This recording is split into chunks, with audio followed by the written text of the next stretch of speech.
Inihahanda na ang reklamong isasampa naman laban sa isang nahuling akyat bahay sa San Mateo, Rizal. Nahuli kam ang modus ng umano'y menor de edad na suspect na nataranta pa ng ma-corner ng mga otoridad sa mismong bahay na nilooban. Balitang hatid ni Cesar Apolinario, exclusive.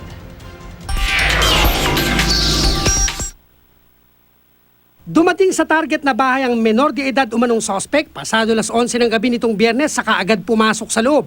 Walang kamalay-malay ang kaanak ng may-ari ng bahay na nagbanyo noong mga sandaling yun. Dito na sinamantala ng suspect ang pagkakataong kunin ng tablet, mga susi sa bahay at isang bag na may lamang gadget at pera.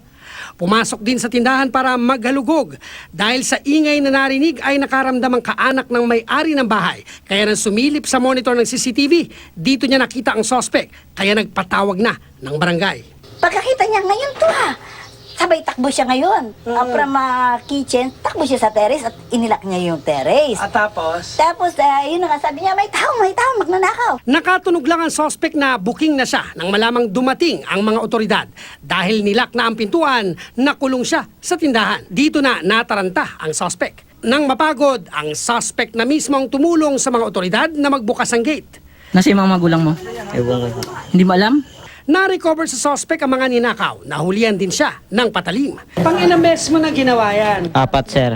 Bagaman di pa napatutunayang menor de edad, lalo't walang nagpakitang guardian o magulang nito, ay kumuha ng Certificate of Discernment ang pulisya sa DSWD.